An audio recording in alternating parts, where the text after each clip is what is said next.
यही मैसेज रहेगा, इसी तरह का वर्ड्स रहेगा, लेकिन मैसेज थोड़ा सा चेंज हो जाएगा। जैसे राम जयपुर जाता है, सही बात है, जा रहा है, ओके। राम जयपुर नहीं जाता है, इसमें क्या चेंज हुआ? क्या चेंज हुआ? राम जयपुर जाता इसमें काम हुआ, राम जयपुर नहीं जाता इसमें काम नहीं हुआ, मतलब नोट बन गया। तो एक तो बिना नोट वाला केस, एक नोट वाला केस, ठीक है, मतलब एक सेंटेंस के दो केस हो गए। नंबर 3 पे बात होती है सर इंट्रोगेटिव। क्या होता है इंट्रोगेटिव? इंट्रोगेटिव का मतलब होता है प्रश्नवाचक। क्या होता है? प्रश्नवाचक। अब प्रश्नवाचक का मतलब इसी सेंटेंस का मैं नंबर 3 पे बना रहा हूँ, राम जयपुर जाता है, राम जयपुर नहीं जाता है, राम जयपुर जाता है, राम जयपुर नहीं जाता है। नंबर 3 पे, क्या राम जयपुर जाता है? क्या राम जयपुर जाता है? क्वेश्चन कर लिया, सेंटेंस वही है, सेंटेंस वैसा ही है, वही वर्ड्स है, मैसेज चेंज हो गया। क्या राम जयपुर जाता है मतलब क्वेश्चन हो गया, तो उसको बोलते हैं इंट्रोगेटिव। और नंबर 4 पे जो आता है, क्या राम जयपुर नहीं जाता है, क्या राम जयपुर नहीं जाता है, क्वेश्चन भी करना है और नोट भी साथ में आ रहा है। तो क्वेश्चन भी कर रहा है, नोट भी साथ में आ रहा है, तो कौन सा सेंटेंस होगा? Interrogative, negative. तो इतना ध्यान रखें कि हमारे एक सेंटेंस को हम कितने जो मतलब एक फेसेस होते हैं, कितने तरीके से हम उसको एक्सपोज कर सकते हैं, दिखा सकते हैं, वो मैं आपको बता चुका हूँ कि सर हमारे पास 4 केस होते हैं। पहला होता है अफर्मेटिव, जिसको बोलते हैं सकारात्मक सेंटेंस, दूसरा होता है नेगेटिव, जिसको हम बोलते हैं नकारात्मक सेंटेंस, तीसरा होता है इंट्रोगेटिव, जिसे हम क्या कहते हैं प्रश्नवाचक, और नंबर 4 पे होता है इंट्रोगेटिव नेगेटिव, जिसे हम क्या कहते हैं जो प्रश्नवाचक भी होता है और जिसमें नेगेशन मतलब नोट भी आता है, मतलब नेगेटिविटी भी हमारे साथ में आती है। तो वो एक बार देख लेते हैं किस तरीके से होता है। सबसे पहले था हमारे पास में कौन सा, जिसको हम क्या बोलते हैं अफर्मेटिव, AFFIRMATIVE, अफर्मेटिव। अफर्मेटिव का मतलब होता है सकारात्मक। क्या होता है? सकारात्मक, सकारात्मक। ओके सर, अफर्मेटिव का मतलब होता है सकारात्मक। और सर सकारात्मक का मतलब क्या होता है, कैसा किस तरीके से आता है ये? सर सबसे पहले तो इसमें क्या आती है हमारे पास में, सब्जेक्ट आता है, सब्जेक्ट के बाद में क्या आता है, हेल्पिंग वर्ब आता है सर, हेल्पिंग वर्ब के बाद में क्या आता है सर हमारे पास में, ऑब्जेक्ट आता है, सॉरी मैन वर्ब आता है,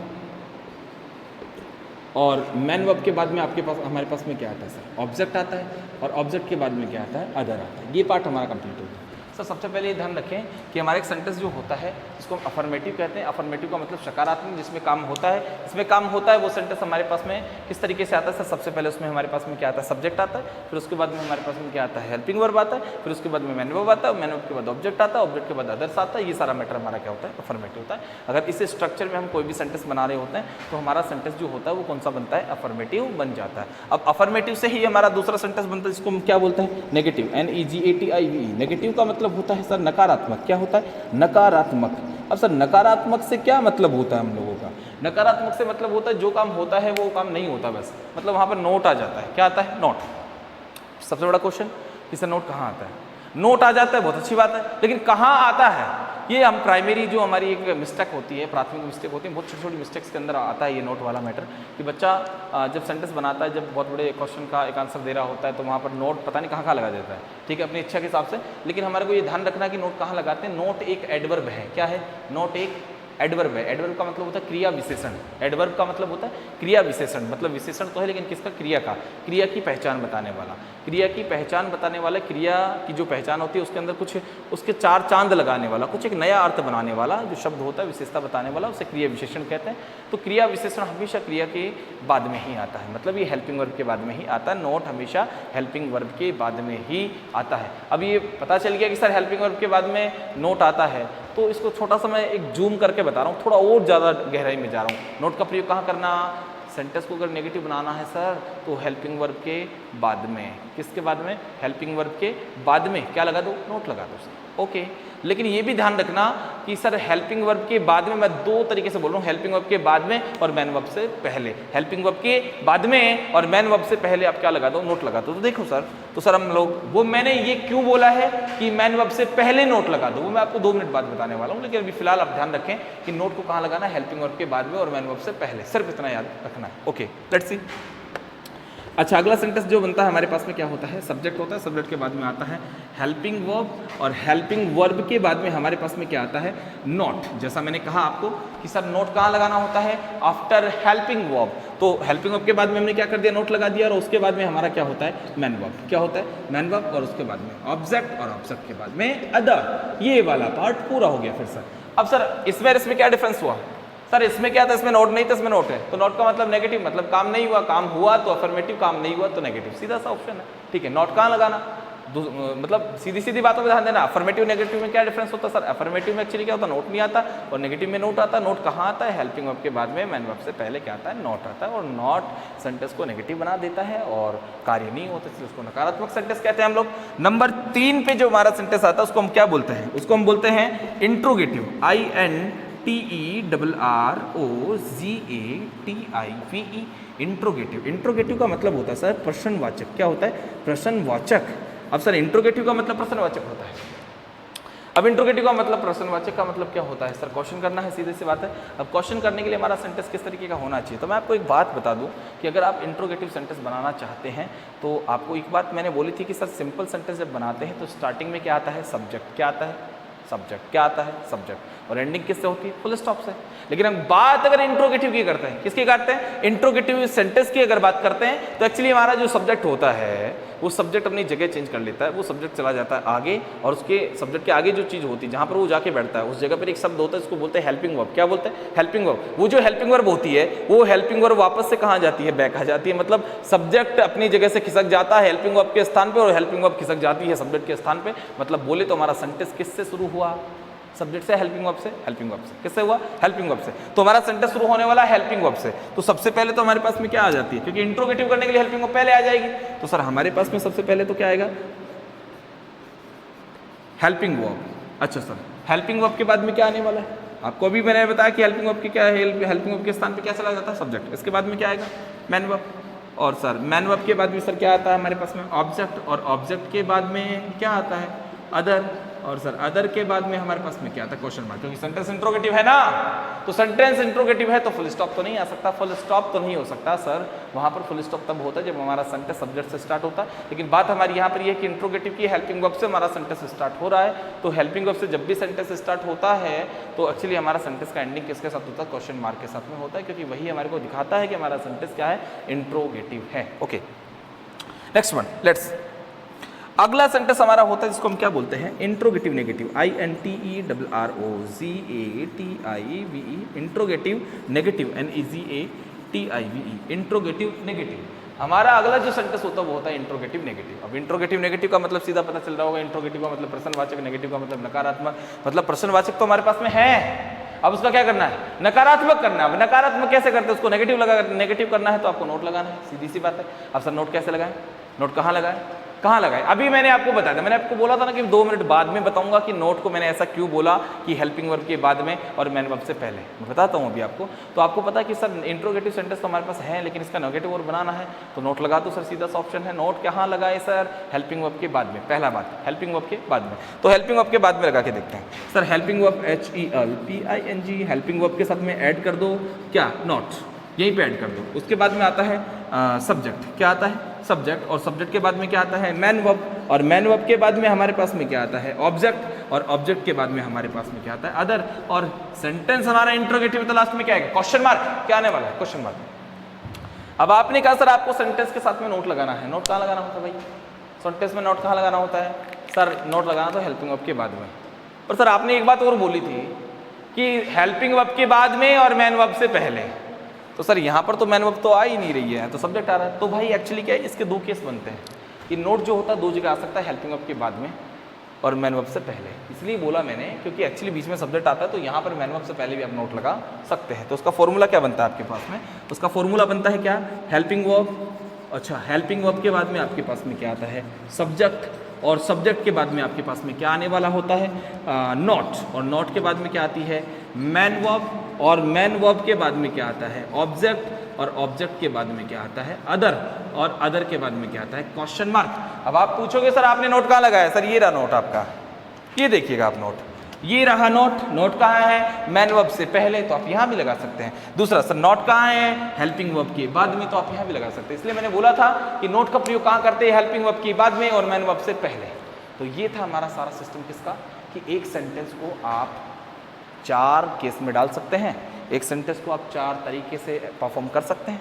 एक अफर्मेटिव केस होता है, एक नेगेटिव केस होता है, एक इंट्रोगेटिव केस होता है और एक इंट्रोगेटिव नेगेटिव केस होता है। ये 4 केस जो हमारे पास में होते हैं ना सर, ये बार बार हमारे सेंटेंस को सेंटेंस को जब हम बनाते हैं या बार बार जब हम उनको परफॉर्म करते हैं या उनको लेकर के आते हैं, जब हम यूज़ करते हैं, जब आंसर देते हो या कुछ भी बनाते हैं हम लोग, तब इनकी बहुत ज़्यादा ज़रूरत होती है। इनके बिना सारा काम जो हमारा होता है वो बिल्कुल एक लूज होता है, किसी तरह का कोई मैट्रिक्स सिस्टम नहीं बन सकता इनके बिना। तो इनको आप कॉपी कर लें अच्छी तरीके से, इनको स्टडी कर लें, इनको ध्यान रखें कि अफर्मेटिव क्या होता है, सब्जेक्ट होता है, हेल्पिंग वर्ब होती है, मैन वर्ब होता है, ऑब्जेक्ट होता है, अदर होता है। ओके, फुल स्टॉप, ध्यान रखें। ओके, दूसरे नंबर पे आते हैं, इसको सर अपन क्या बोलते हैं, नेगेटिव। सर नेगेटिव कैसे बनाते हैं? सर नेगेटिव बनाने का तरीका होता है नोट लगा दो। नोट कहाँ? हेल्पिंग वर्ब के बाद में, मैन वर्ब से पहले नोट लगा दो, सेंटेंस का बन जाएगा नेगेटिव, जो आपके सामने है। अच्छा, नंबर 3 पे बात होती है इंट्रोगेटिव की। इंट्रोगेटिव का मतलब होता है प्रश्नवाचक वाक्य। और प्रश्नवाचक वाक्य कैसे बनाते हैं कि सर एक्चुअली सबसे पहली बात तो प्रश्नवाचक वाक्य का स्टार्टिंग जो होता है वो सब्जेक्ट से नहीं होता, वो स्टार्टिंग होता है किसके साथ में? वो स्टार्टिंग होता है हेल्पिंग वर्ब के साथ में, और जो सब्जेक्ट होता है ना उसके बाद में आता है, और उसके बाद जो सेंटेंस बाकी जो होता है वो होता ही होता है। और एंडिंग जो होता है फुल स्टॉप से नहीं होता, फुल स्टॉप से नहीं होता, वहां पर क्या आता है? Question mark. क्या आता है? Question mark. तो वहां पर क्वेश्चन मार्क आता है। ओके, ध्यान रखें। इसके बाद में इंट्रोगेटिव नेगेटिव, जो आपको अभी मैंने बताया कि इंट्रोगेटिव है तो वो हेल्पिंग वर्ब से स्टार्ट होगा, नोट आएगा तो वो कहाँ? हेल्पिंग वर्ब के बाद में और मैन वर्ब से पहले। बस इतना याद रखना। ये सारी स्ट्रक्चर आप कॉपी कर लें और स्टडी करें, और इनके तरीके से आप अगर आपको थोड़ा बहुत पहले से कुछ आता है तो आप ट्राई करें जब तक कि नेक्स्ट क्लास नहीं आती है और आगे, तो आप इसको ट्राई करते रहें किस तरीके से सेंटेंस बनता है। ओके, लेट्स मूव आगे की तरफ बढ़ते थोड़ा सा। और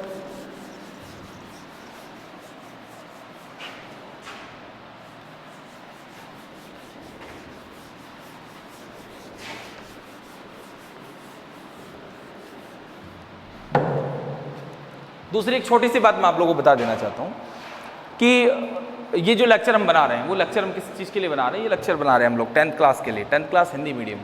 और वैसे जनरली ये सबके लिए प्रेफर होता है, सब लोग इसको यूज़ कर सकते हैं, देख सकते हैं, इससे सीख सकते हैं। तो ये जो लेक्चर हम बना रहे हैं वो लेक्चर का एक सबसे मेन मोटिव तो 10th क्लास का ही है। साथ में 9th क्लास का बच्चा इसको अच्छे तरीके से क्या कर सकता है? अपने आप को प्रिपेयर कर सकता है, जूम कर सकता है, वो भी इसको सशक्त पढ़ सकता है। हालांकि उसका जब जोन आएगा तब भी ये सब चीज़ें पढ़ाई जाएगी, लेकिन फिलहाल इस डेंजर जोन में हम चल रहे हैं बिकॉज कोरोना के चलते हम लोग हर चीज़ अवेलेबल नहीं कर सकते। इसलिए उस सेशन में आप लोग ये 9th वाले बच्चे या फिर 10th वाले बच्चे, वो 11th वाले बच्चे, सब लोग इसको क्या कर सकते हैं? आराम से प्रेफर कर सकते हैं, यूज़ कर सकते हैं, देख सकते हैं। अब आगे की बात करते हैं। यहाँ तक का मैटर पूरा हो गया सर हमारा कि टेंस क्या होता है, किस प्रकार का होता है, टेंस के अंदर सब्जेक्ट सेंटेंस बनता है, सेंटेंस के अंदर क्या क्या आता है, वो इसमें क्या क्या चीज़ें होती है, कैसे प्रयोग की जाती है, सारी चीज़ें हमने पढ़ ली है। अब हमारा major rule, major topic, major system start होने जा रहा है, और वो है टेंस। क्या है? टेंस। सर देखो,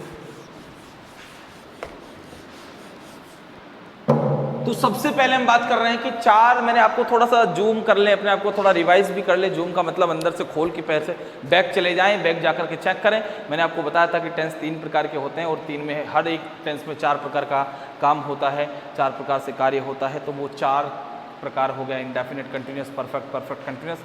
तो बात हम प्रेजेंट का स्टार्ट करने वाले, पहले 4, तो प्रेजेंट का चारों पहले स्टार्ट करते हैं। तो सबसे पहले नंबर पे आता है प्रेजेंट इंडेफिनिट। तो लेट्स सी, देखते हैं हम लोग प्रेजेंट इंडेफिनिट क्या चीज़ होती है। ओके, टॉपिक जो हमारा पहला स्टार्ट होने जा रहा है इसमें वो है present indefinite. Present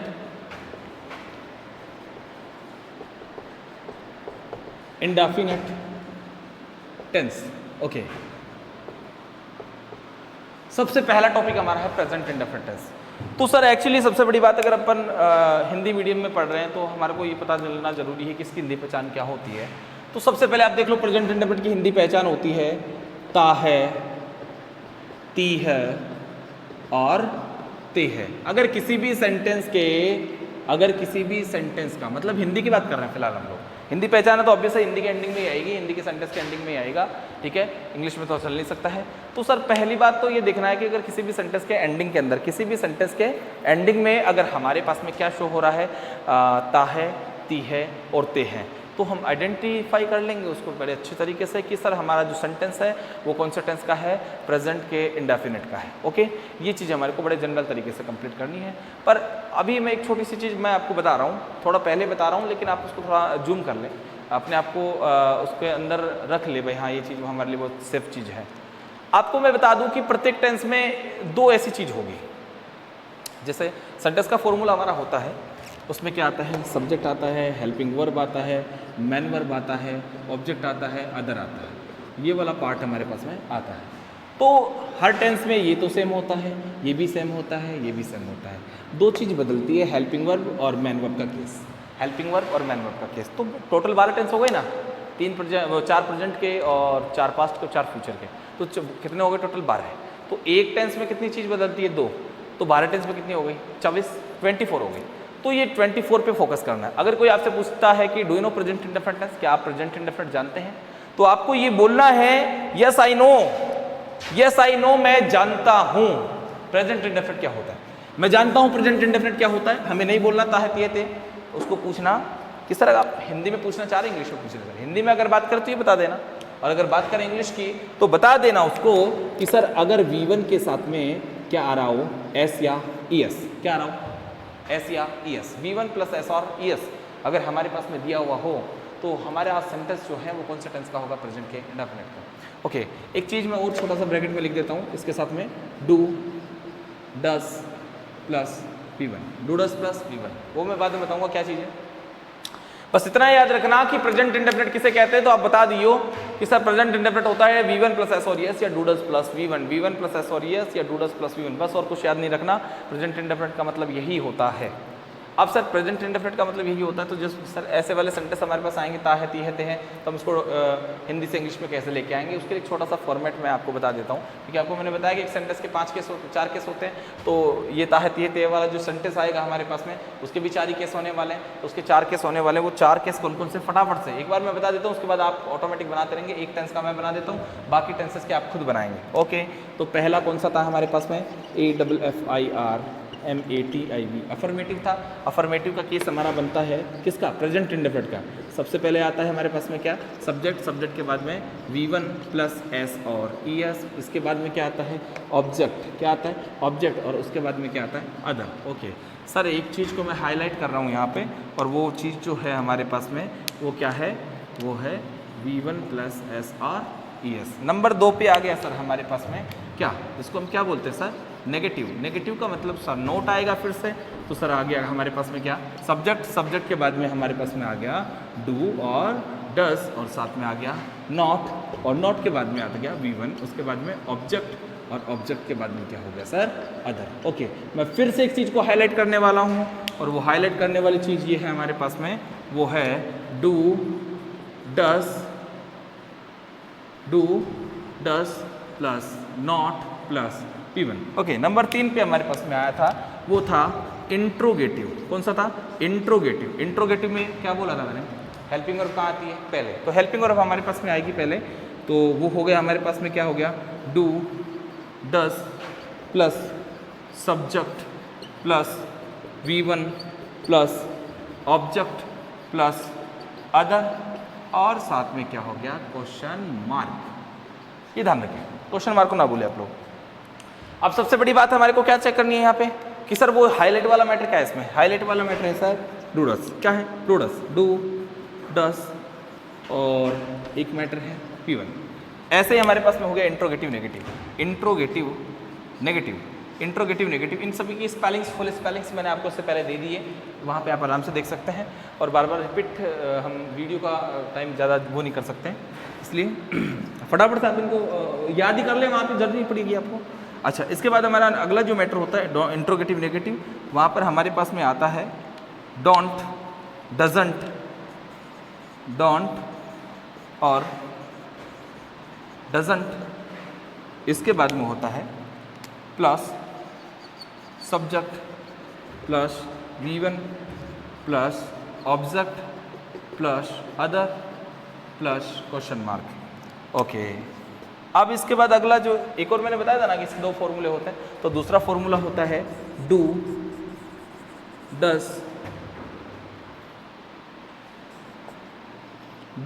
does plus subject plus not plus V1 plus object plus other और प्लस क्वेश्चन मार्क। ओके, ये ध्यान रखें, इसमें हाईलाइटेड मैटर कितने हैं, 4-5 फॉर्मूला, मतलब 4 फॉर्मूलाज, उसको अपन एक डबल बार बनता है, 2 तरीके से बनता है, इसलिए 4 फॉर्मूलाज, 1 2 3 4 5। ये 5 का मतलब ये एक ही है, बस इसके 2 तरीके होते हैं, तो ये 4 फॉर्मूला हो गया। तो इसमें हाईलाइटेड मैटर क्या, सब्जेक्ट, सब्जेक्ट, सब में सब्जेक्ट, एक सब चीज़ है, पर बदला क्या, सर एक में V1 एस आता है, दूसरे में डूडस प्लस नॉट प्लस V1 आता है, इसमें भी डूडस प्लस V1 आता है, इसमें डूडस प्लस नॉट प्लस V1 आता है। याद रखने की बात, प्रेजेंट इंडेफिनिट के अंदर क्या आता है, V1 प्लस एस और यस डूडस प्लस V1। ठीक है, एक चीज़ को दिमाग में रखना कि प्रेजेंट इंडेफिनिट के अफर्मेटिव में, अफर्मेटिव मतलब जो सकारात्मक सेंटेंस होता है उसमें हमेशा क्या आता है, V1 प्लस एस और यस। क्या आता है, V1 प्लस एस और यस। बस इतना ध्यान रखना है, अफर्मेटिव सेंटेंस जो अगर है हमारा, तो प्रेजेंट के इंडेफिनिट में अगर अफर्मेटिव सेंटेंस आएगा तो उसमें V1 के साथ में एस और यस आएगी। वहाँ पर हेल्पिंग वर्ब का काम जो करती है वो एस और यस करती है। ठीक है, उसी को अपन हेल्पिंग वर्ब कह देते हैं। उसके बाद जैसे इसके नेगेटिव की नेगेटिव की बात होती है, तो इसमें बात हमारी होती है कि इंट्रोगेटिव के अंदर और नेगेटिव के अंदर एक्चुअली बार बार हमारे को हेल्पिंग वर्ब की नीड होती है कि जैसे नोट लगाना, नेगेटिव में नोट लगाना, कहाँ लगाना, हेल्पिंग वर्ब के बाद में, मैन वर्ब से पहले। तो सर जब आप तक आपके पास हेल्पिंग वर्ब नहीं होती है तो आप उसका नोट कहाँ लगाएंगे।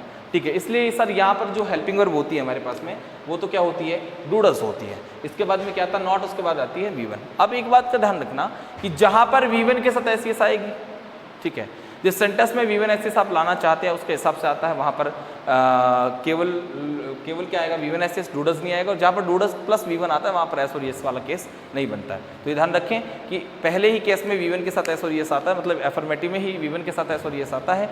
बाकी जो इंट्रोगेटिव नेगेटिव या इंट्रोगेटिव नेगेटिव होता है वहाँ पर केवल डूडस प्लस V1 आता है, और अगर नेगेटिव है तो सर नोट भी आएगा साथ में। ये देख रहे हैं आप, ये हमारा सिस्टम पूरा हो गया। ये इंट्रोगेटिव मैंने स्टार्टिंग में इसलिए लिए क्योंकि आपको पता है, मैंने भी आपको इसी से पहले बताया था सेंटेंस स्ट्रक्चर में कि आपकी जो हेल्पिंग वर्ब होती है, अगर इंट्रोगेटिव सेंटेंस है तो वो सब्जेक्ट से कहाँ जाती है, पहले आ जाती है। यहाँ तक का मामला आप लोग कंप्लीट रखें।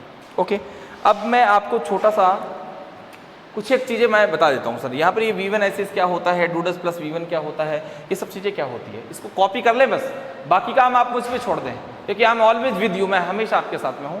क्योंकि आपकी हर प्रॉब्लम वो कैसी है, आप कैसा फील कर रहे हैं, आप किस सेंटेंस में, आप किस जगह, किस मैटर में कहाँ प्रॉब्लम और किस तरह की समस्या से परेशान है, पीड़ित है, ये मुझे अच्छे से पता है। तो वहाँ पीड़ित होने वाली जगह पे मैं ऑटोमेटिक आपके साथ खड़ा हो जाऊंगा। तो आप बस इतना ध्यान रखिए, इसको कॉपी करना फिलहाल। Okay, let's move. आप इसको क्लिक करके आप इसको कॉपी कर ले, इसके बाद अपन आगे बढ़ते हैं। ओके, अब सबसे बड़ी बात हमारे सामने ये आ गई सर कि हमारे को ये पता चल गया सर कि प्रेजेंट इंडेफिनिट का मतलब V1 प्लस एस और ये से होता है या फिर डूडस प्लस V1 होता है। ये तो सर हमारे को पता चल गया, लेकिन एक्चुअली सर हमारे को आपने बताया कि प्रेजेंट के इंडेफिनिट टेंस में हमारे पास में किसका प्रयोग करते हैं, V1 प्लस एस और ES का। अब V1 प्लस एस और ES का प्रयोग करेंगे या डूडस प्लस V1 का प्रयोग करेंगे, तो ये भी पता चल गया सर V1 प्लस एस और ES का प्रयोग कहाँ करना है, अफर्मेटिव में। और सर डूडस प्लस V1 का प्रयोग कहाँ करना है, इंट्रोगेटिव में, नेगेटिव इंट्रोगेटिव में, इसमें हमारे को प्रयोग करना है। लेकिन सर इसका प्रयोग कैसे करें, ठीक है, सब्जेक्ट हम जान चुके हैं, ऑब्जेक्ट हम जान चुके हैं, अदर हम ऑलरेडी जो आएगा देख लेंगे। बाकी जो ये वर्ब होती है सर ये आपने बता दो दी, लेकिन इसका यूज कैसे करें वो भी एक बार बता दो। लेट्स सी, सबसे पहला पॉइंट इसके अंदर प्रेजेंट इंडेफिनिट का जो अगला मैसेज है उसमें uses of V1 plus S और ES। सबसे पहला सेंटेंस, वो सबसे पहला मैसेज हमारा ये है कि uses of V1 plus S और ES। आपने बता तो दिया सर कि प्रेजेंट इंडेफिनिट के अफर्मेटिव में V1 के साथ एस और ES यूज करिएगा आप लोग, लेकिन सर प्रॉब्लम यहाँ आ जाती है कि सब हम जब सेंटेंस में यूज करेंगे तो एक्चुअली हम लोग एस लगाएंगे या ES लगाएंगे या क्या करेंगे, ये सब चीज़ें पढ़ेंगे। तो यहाँ पर मैंने डाल दिया हेडिंग कि sir uses of V1 plus S और ES। अब uses plus V1, uses of S और ES जो हमारे पास V1 प्लस एस होता है उसको हम कैसे यूज़ करें, क्या होता है, कैसे होता है, वो सारा डिपेंड करता है सर किस पे, सब्जेक्ट पे। तो आपको मैं एक बात बता देता हूँ, मैंने अभी कुछ देर पहले मैंने सब्जेक्ट का टॉपिक जब पढ़ाया था तो सब्जेक्ट का टॉपिक में मैंने आपको एक चीज़ पढ़ाई थी। क्या चीज़ पढ़ाई थी, और वो चीज़ ये थी कि सर सब्जेक्ट को ये देखना है किसे कहते हैं, वो समझा दिया। फिर ये देखा कि सब्जेक्ट क्या क्या होता है, वो भी समझा दिया। फिर मैंने लास्ट में बताया कि सबसे इंपॉर्टेंट चीज़ ये होती है कि जो सब्जेक्ट हमारा होता है वो दो कैटेगरीज में आता है, टू कैटेगरीज में होता है। एक तो सिंगुलर होता है, एक क्या होता है, प्लूरल होता है। जो सिंगुलर होता है, okay, if you have singular subject you will write singular verb also. Okay, तो आपके पास में जो सिंगुलर सब्जेक्ट है वो क्या लेगा, सिंगुलर वर्ब लेगा। अब सर सिंगुलर सब्जेक्ट कौन कौन से होते हैं ये हमारे को जानना क्या है, जरूरी है। तो आप देखें कि सिंगुलर सब्जेक्ट कौन कौन से होते हैं। तो यहाँ पर मैं रूल नंबर A डाल देता हूँ आपको, ठीक है, फिर रूल नंबर B भी डालूंगा आपको। रूल नंबर A क्या है कि जो सर सिंगुलर सब्जेक्ट्स होते हैं,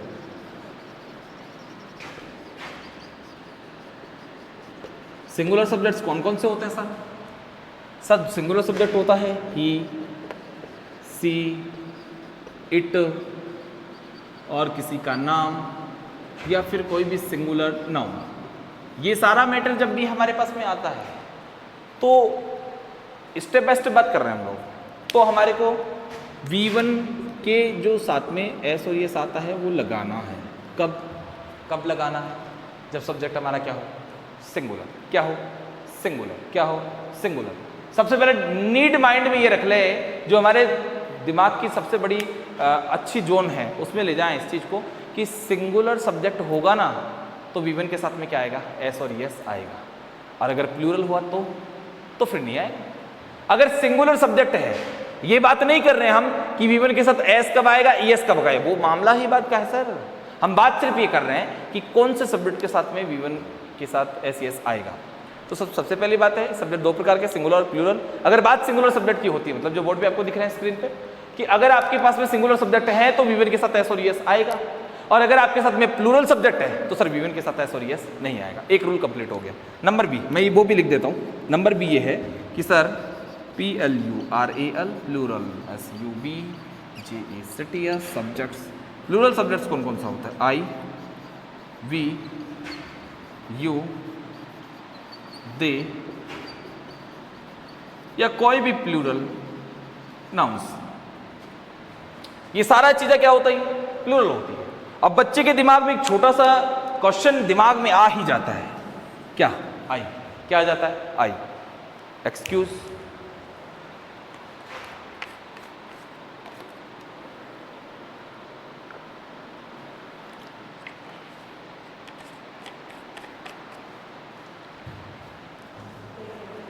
अब बच्चे के दिमाग में जैसे यहां पर क्या आता है? आई आता है। आई आते ही हमारे दिमाग में एक छोटा सा मैसेज क्या होता है? कंप्लीट होता है, और वो ये होता है सर कि आई तो सिंगुलर सब्जेक्ट है ना। आई तो क्या है? सिंगुलर सब्जेक्ट है। अगर आई सिंगुलर सब्जेक्ट हमारे पास में है तो सर एक्चुअली इसको आपने प्लूरल कैटेगरी में क्यों लिखा है? मैंने आपको पहले भी मेरी अदर क्लासेज में मैंने बताया है आपको, लेकिन फिर मैं आपको बता रहा हूँ कि I is a single subject in English grammar which if this subject comes in present tense, if I comes in present tense as a subject,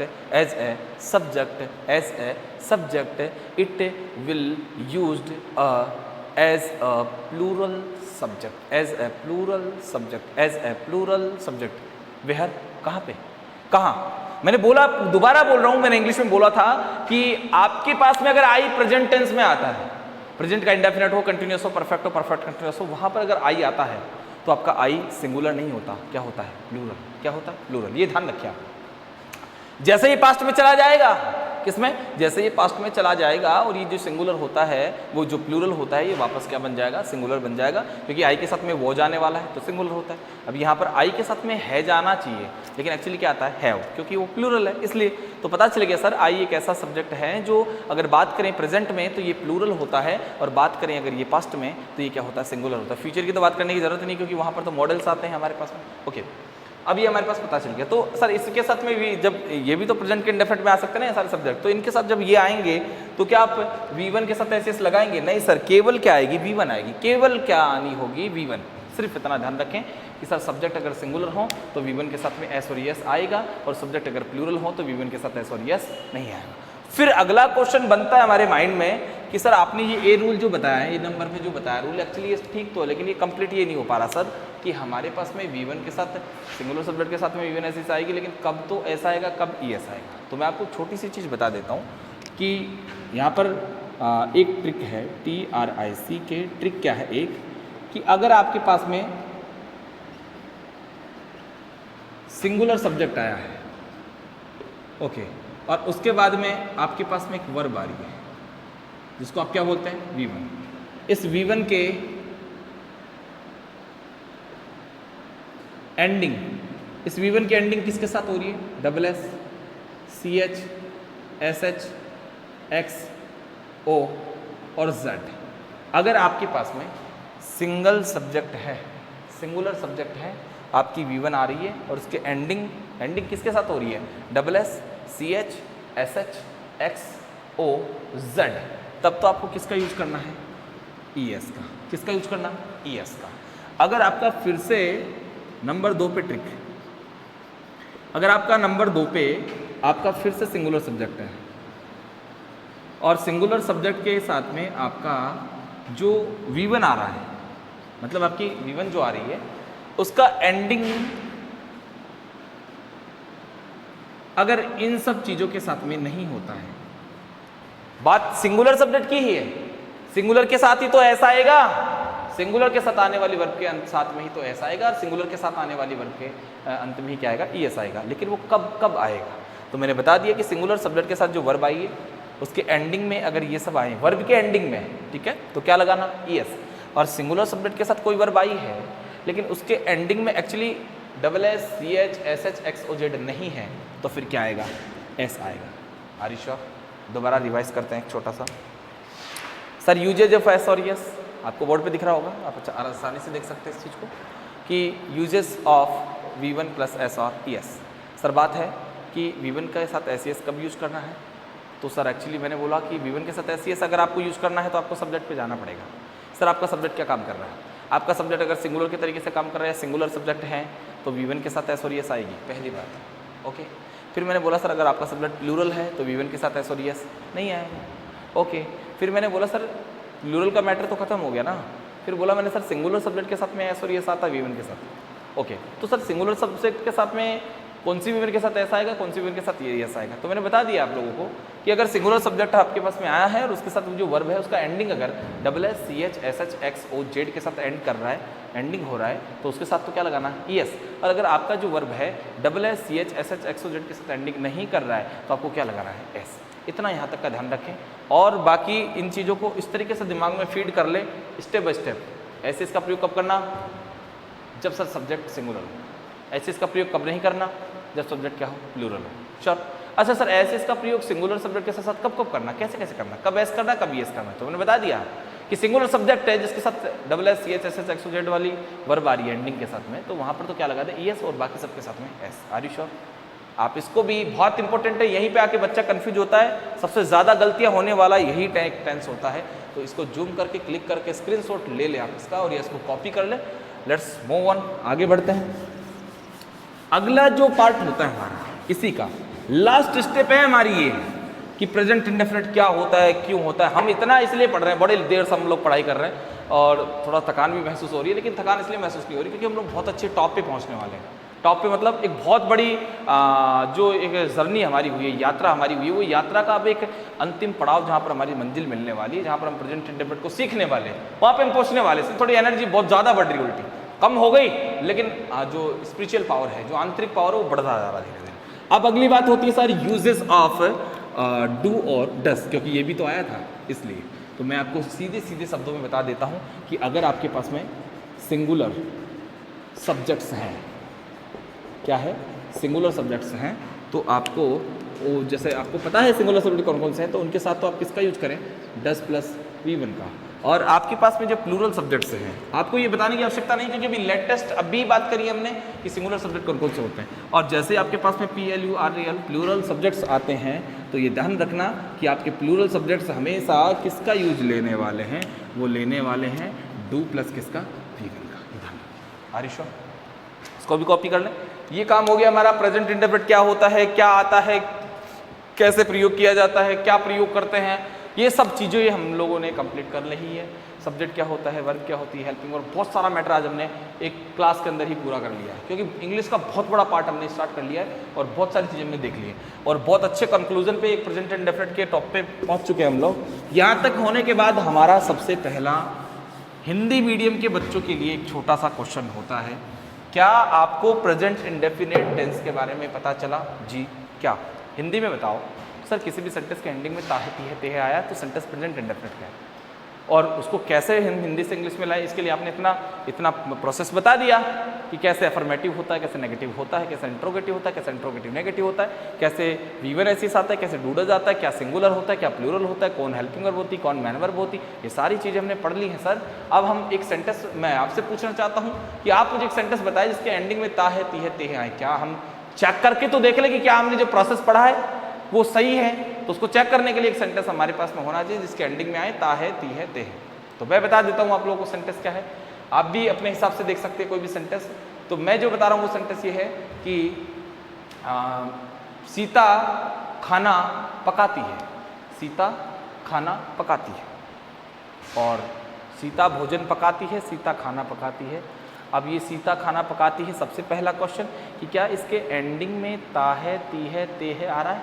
जी आ रहा है। अब ये आ रहा है तो ये प्रेजेंट इंडेफिनिट हुआ नहीं हुआ? जी हो गया। अब हो गया तो इसको इंग्लिश में ले आओ, इसको चेंज करो। तो प्रेजेंट इंडेफिनिट का ये मैंने बोला था कि एक सेंटेंस कितने केसेस में जाता है? 4 में। Affirmative, negative, interrogative, interrogative, negative. ये कौन सा केस है? सीता भोजन पकाती, कौन सा है? अफर्मेटिव है ना। तो अफर्मेटिव की स्ट्रक्चर लगाओ, तो अफर्मेटिव की स्ट्रक्चर लगाते हैं।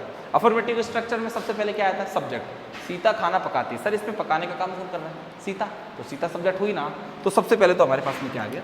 जैसे मैं हिंदी लिख देता हूँ छोटा सा आपके लिए कि सीता खाना पकाती है। सीता खाना, जिसको भोजन भी कह सकते हैं हम लोग, भोजन पकाती है। अच्छा सर, अब सीता भोजन पकाती है ये सेंटेंस आ गया, और यहाँ पर आइडेंटिफिकेशन जो हमारा हिंदी का है प्रेजेंट इंडेफिनिट का, वो हमारे पास में क्या है? ता है, ती है, ते है। ओके, तो हमारा अफर्मेटिव सेंटेंस है। अफर्मेटिव सेंटेंस में सबसे पहले क्या आता है? सब्जेक्ट। तो उसमें सब्जेक्ट क्या चीज़ है सर? सब्जेक्ट है हमारे पास सीता। तो सबसे पहले तो हमने क्या लिख दिया? सीता। अच्छा, इसके बाद में सर प्रेजेंट इंडेफिनिट में सब्जेक्ट के बाद में क्या आता है? V1 + S और ES। तो क्या यहाँ पर V1 SS आएगा? पहले तो V को ढूंढो ना। V का मतलब होता है वर्ब। क्या है इसमें? वर्ब क्या है? पकाना। पकाने को इंग्लिश में क्या बोलते हैं? कुक। COOK, कुक हो गया। तो ये लो लिख दिया सर, COOK, कुक हो गया। अब आपने कहा कि सर V1 के साथ SS आता है, तो यहाँ SS आएगा या नहीं आएगा? ये मैंने आपसे कहा था कि किसको पूछे? सब्जेक्ट को। सब्जेक्ट कौन है आपका? सब्जेक्ट है आपका सीता। पूछो ये सिंगुलर है प्लूरल है? सर ये सिंगुलर है। तो क्या सिंगुलर के साथ SS आता है? मैंने बोला है सिंगुलर के साथ ही SS आता है, प्लूरल के साथ तो आता ही नहीं है ना। तो यहाँ SS आएगा। फिर अगला क्वेश्चन सर S आएगा या ES आएगा? तो मैंने आपको क्या बोला था?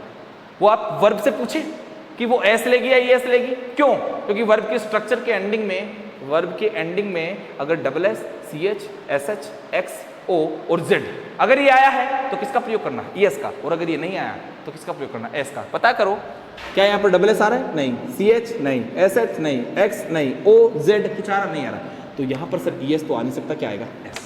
सही बात। सेंटेंस बन गया कि सीता कुक से। अब सीता पकाती है। सीता सर क्या पकाती है? सीता पकाती है। सीता क्या पकाती है? सीता पकाती है। सीता क्या पकाती है? तो सर भोजन पकाती है ना। तो भोजन को इंग्लिश में अपन क्या बोलते हैं? फूड। जो हमारा क्या हो गया? ऑब्जेक्ट हो गया। क्या आपका फॉर्मूला पूरा हो गया? सब्जेक्ट आ गया जी, V1 आ गया, ओके, SS आ गया, ओके, इसके बाद ऑब्जेक्ट आ गया जी सर। अदर इसमें कुछ था ही नहीं। अब मैं सेंटेंस को बोलूँ कि सीता खाना पकाती है, ये हो गया। फिर मैंने कहा था ना एक सेंटेंस को हम 4 केस में डाल सकते हैं, affirmative, negative, interrogative, interrogative, negative. तो मैं दूसरा ये भी तो बना सकता हूँ ना भाई, सीता खाना नहीं पकाती है। अब सीता खाना नहीं पकाती है तो इसमें क्या करेंगे? सीता खाना नहीं पकाती है में हम क्या करेंगे? वही फॉर्मूला ढूंढेंगे। फॉर्मूला क्या है? Subject plus. अब यहाँ पर V1 SS तो आएगा नहीं क्योंकि नेगेटिव रह गया ना, और नेगेटिव में क्या आता है? Helping verb. हेल्पिंग वर्ब क्या है? इसमें आती है डू डज। तो सर हमने सबसे पहले तो लिखा सीता। अब डू और डज लगाना है। अब डू कैसे लगाना, डज कैसे लगाना? सर अभी आपने बताया लेटेस्ट कि डू तो लगाना प्लूरल सब्जेक्ट के साथ में और डज लगाना सिंगुलर के साथ में। ये सिंगुलर है तो किसका प्रयोग करना हमारे को? डज का। अब सर नेगेटिव है तो क्या लगाना? नॉट। नॉट कहाँ लगाते हैं? हेल्पिंग वर्ब के बाद में। तो सर यहाँ पर क्या आ गया? नॉट। उसके बाद में क्या आ गया? V1। क्या V1 के साथ SS आएगा? नहीं सर, V1 के साथ SS केवल अफर्मेटिव में आता है। जब डू डज आता है तो केवल V1 आती है, ना तो इसके साथ S आता, ना वो इसके साथ में ES आता। तो यहाँ पर हमारी V1 क्या थी? कुक। वर्ब क्या थी? कुक की थी ना। और इसके बाद में सर ऑब्जेक्ट क्या है? फूड। तो सर ये फूड हो गया। क्या हमारा सेंटेंस नेगेटिव हो गया? हो गया जी सर, नेगेटिव हो गया। अब इसको इंट्रोगेटिव बनाना। इंट्रोगेटिव कैसे बनाए सर? इंट्रोगेटिव बनाना आपने बताया था कि हेल्पिंग वर्ब को पहले ले आओ और सब्जेक्ट को बाद में ले जाओ। तो हेल्पिंग वर्ब हमारे पास में क्या है? डज। उसके बाद में सब्जेक्ट आ गया सीता, उसके बाद में वर्ब आ गई कुक, और उसके बाद में ऑब्जेक्ट आ गया फूड। और एंडिंग किसके साथ करनी? Question mark. श्योर। अब इंट्रोगेटिव नेगेटिव। इंट्रोगेटिव नेगेटिव में हो गया डजंट। डज के साथ में नोट आ गया ना हेल्पिंग वर्ब के बाद। इसके बाद में आ गया सीता, और सीता के बाद में आ गया क्या? कुक, और कुक के बाद में क्या आ गया? फूड। ये सर हमारा मैटर कंप्लीट हो गया इंट्रोगेटिव नेगेटिव का। तो हमारे को पता चल गया सर कि हमारे चारों फॉर्मूला सही है। हमें V1 SS लगाना भी आ गया है और साथ में उसका इंट्रोगेटिव नेगेटिव करना भी आ गया है। अब ये भी आप सेंटेंस को जूम कर लें, आपको इसको भी स्क्रीनशॉट ले लें आप। अब इसके बाद हम छोटी सी 1-2 बात और कर लेते हैं कि ये V1 के साथ SS है, वो जो हमने देखा था उसके 2-4 एग्जाम्पल और देख लेते हैं। उसके बाद यह आज की क्लास यहीं पे एंड करेंगे हम लोग, क्योंकि आपको इतना जो मैंने दिया है मैटर, इस सारे मैटर को आपको पहले स्टडी करना है और फिर इसका प्रैक्टिकल करना है। इसका उसका प्रैक्टिकल स्टडी करोगे तो 1-2 दिन में मैं तुमसे फिर दोबारा मिलूंगा।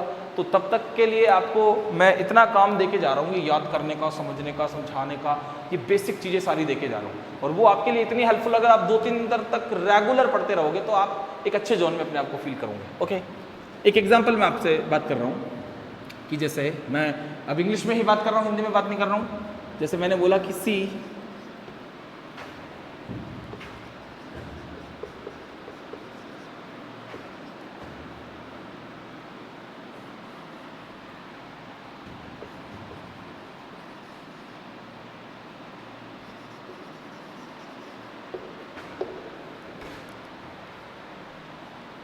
डेली नहीं करो, यहां पे कर लो एवरी टाइम। ओके, वह हर समय अपने हाथ क्या करती है, धोएगी, सीधी सी बात है। वर्ब आपके पास में आ गई वॉश। अब मैं ये जानना चाहता हूँ कि आप वॉश भरे हैं यहाँ पे। ओके, क्या आपका सब्जेक्ट आया सी? जी, सी के बाद वीवन एसेस आएगी, क्योंकि मैं बता दूँ ये प्रेजेंट इंडेफिनिट है और बाकी इसकी एक पहचान भी आई है, अगर आपको दिखाई दे रहा हो तो एवरी टाइम। और एवरी टाइम किसको बताता है? प्रेजेंट इंडेफिनिट को। ओके, ये डिनोट करता है प्रेजेंट इंडेफिनिट को। तो यहाँ पर आपको वीवन एसेस लानी है। अब आप वीवन के साथ एस एस लाएंगे या नहीं लाएंगे? सबसे पहले तो सब्जेक्ट को चेक करो। सब्जेक्ट कौन है? सी। सी सिंगुलर होता है प्लूरल होता है? आप जाके देखो अपने रूल के अंदर कि सी सिंगुलर होता है प्लूरल होता है? सिंगुलर होता है। अब सिंगुलर के साथ में वीवन के साथ एस तो आएगा। अब यहाँ पर आपकी वीवन क्या है? वॉश। आपने वीवन ले ली वॉश, WASH। अब दिक्कत है सर सिंगुलर सब्जेक्ट के साथ जो वर्ब आती है उसके साथ तो एस और एस आता है। अब फिर प्रॉब्लम आ गया, एस लगाएंगे एस लगाए।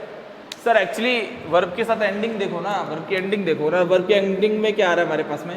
SH आ रहा है। वर्ब के एंडिंग में हमारे पास क्या आ रहा है? SH आ रहा है। और जब भी SH आता है, CH आता है, X आता है, O आता है, Z आता है, तो हम किसका प्रयोग करते हैं? ES का। किसका प्रयोग करते हैं? ES का। और इसी के साथ हमारा मैटर क्या हो जाता है? एंड हो जाता है। ऐसे ही अगर इसी सेंटेंस को मैं दोबारा से एक बनाता हूँ कि आपके पास में आ गया यहाँ पर I space my lunch on time, और यहाँ पर आ गया सॉरी, इसको चेंज कर लो दोबारा से आप। वो सेम सेंटेंस आपको रिपीट कर रहा हूं मैं, सेम सेंटेंस रिपीट करता हूं आपको मैं। वो हमारा माई हैंड्स एवरी टाइम। ओके, मैं ये जानना चाहता हूं कि आपके पास में सेम सेंटेंस है और मैंने लिखा है, ऊपर मैंने दिया था कि she washes her, she washes her hands every time. यहाँ पर मैं दोबारा सेंटेंस दे रहा हूँ, I space my hands every time. अब वर्ब फिर से वही वॉश है। ओके, तो आपके ये चेक करना है कि क्या यहाँ पर भी WASH आएगा, क्योंकि आपका माइंड क्या काम करने वाला है कि सर यहाँ पर क्या आ रहा है? SH आ रहा है। SH आते ही आप किसका यूज करने वाले हैं? ES का। तो सर आपका सेंटेंस तो गलत होने वाला है। सर क्यों? आप ही ने तो कहा था सर जिस वर्ब के एंडिंग में SS, CH, SH, XOZ आता है वहां पर क्या लगा दूं? ES। नहीं सर, मैंने उससे पहले कुछ और बात भी बोली थी। वो बात मेरी ये थी कि अगर आपका सब्जेक्ट सिंगुलर हो तो बच्चा क्या बोलेगा? सिंगुलर तो है। नहीं सर, मैं आपको याद दिलाना चाहता हूं कि आपके पास में आई सब्जेक्ट अगर प्रेजेंट में आता है, आई सब्जेक्ट अगर प्रेजेंट में आता है तो वो सिंगुलर नहीं होता, वो क्या होता है? प्लूरल होता है। ये प्लूरल के तरीके से कार्य करता है। इसलिए सर यहां पर आपके साथ में वर्ब के अंत में कुछ भी आया हो नहीं जानना, हमें तो सिर्फ इतना जानना है कि सब्जेक्ट सिंगुलर है या प्लूरल। अगर SES की बात करनी है तो पहले सब्जेक्ट के पास जाना है, सिंगुलर है तो ही बात करनी, प्लूरल है तो कोई बात नहीं करनी, क्योंकि प्लूरल सब्जेक्ट के साथ में कभी S और ES का प्रयोग नहीं होता। इसलिए से इसके साथ में किसका प्रयोग होगा? वॉस का। तो डियर स्टूडेंट्स, आज की क्लास हमारी यहीं पर एंड होने जा रही है। मैं सबसे पहले आपको एक बात बताना चाहता हूँ, ये क्लास हमने इतनी देर से हम पढ़ रहे हैं, बहुत लंबे समय से हम इस चीज़ को पढ़ रहे हैं। तो बहुत लंबे समय से पढ़ने के बाद में हमारे को ये कंक्लूजन मिला है कि आज हमने बहुत कुछ, ज़्यादा तो नहीं पढ़ा, लेकिन पढ़ा जो इतना पढ़ लिया कि वो बहुत कुछ से भी ज़्यादा है। कैसे?